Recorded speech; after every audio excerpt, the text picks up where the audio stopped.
মেধাবৃত্তি পরীক্ষার আয়োজন করা হয় বিভিন্ন সংগঠনের উদ্যোগে, বিভিন্ন সমাজসেবামূলক কাজ করা হয়,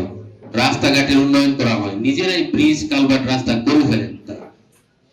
সড়ক বাতি দেওয়া হয়, অনেকগুলো বিষয় থাকে এখানে। তো এই ব্রিটিশ বাংলা এডুকেশন ট্রাস্ট, প্রথম আমি নাম শুনি, আমাদের একজন ট্রাস্টি রয়েছেন সম্ভবত এম এ কাজী সাহেব, উনি আমাকে ফোন করেছিলেন যে 16ই ডিসেম্বর বিজয় দিবসে আমরা শহীদ মিনারে সমবেত কণ্ঠে জাতীয় সঙ্গীত গাইতে চাই। তখন আমি শুনলাম যে কি ট্রাস্ট রয়েছে এখানে, তো তারা সেই প্রোগ্রামটি এখানে করে থাকে। তো আপনারা সব ধরনের কাজেই রয়েছেন। আমার কাছে যেটি মনে হয়েছে যে জেলা পর্যায়ে আমাদের সরকারি টেকনিক্যাল স্কুল থাকে, টেকনিক্যাল স্কুল তারা এই ভাষা শিক্ষা, তারপরে আপনার বিভিন্ন কারিগরি বিষয়ে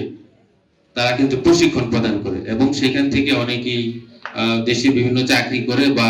বিদেশেও তারা কিন্তু যায়। তো আপনারা এই ব্রিটিশ বাংলা এডুকেশন ট্রাস্ট, আমি দেখছি যে ওই টেকনিক্যাল স্কুলের চাইতে আরো বেশি আপনারা একটা উপজেলার মধ্যে হয়ে আপনারা কিন্তু সেই কাজগুলো আপনারা করে যাচ্ছেন। প্রথমত আপনারা জানেন আমরা গত 25 বছর আমরা বৃত্তি দিয়ে আইছি,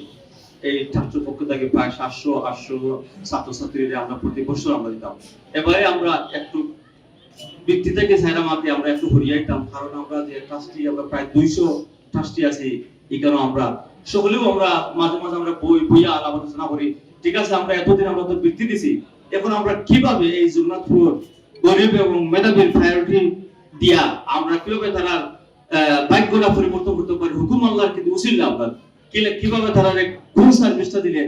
তারা নিজের ভাইয়ে তারা দাঁড়াইতে পারে, ওগুলা চিন্তাধারা করিয়া আমরা এবারে আর বৃত্তি দিলে আমরা বৃত্তি না দিয়া আমরা এই রিসোর্স সেন্টার যেহেতু আমরা হইছে একটা রিসোর্স সেন্টার আছে, আমরা বইবা জায়গা আছে, ওটা পরিপ্রেক্ষিতে আমরা সিদ্ধান্ত নিয়েছি 200 জন ট্রাস্টি সবই আমরা একমত যে আমরা যেভাবে তারা কাজে লাগে আমরা পয়সাগুলো এইটা আমরা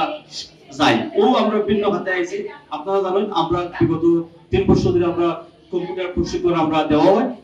আপনারা শুনছেন, আমি বিস্তারিত হওয়া যে আমরা লম্বা করতে সপ্তাহ শেষ করবো, তিনি অনেক উপকৃত হয়েছেন এবং আমরাও ফিডব্যাক আমরা পাইছি।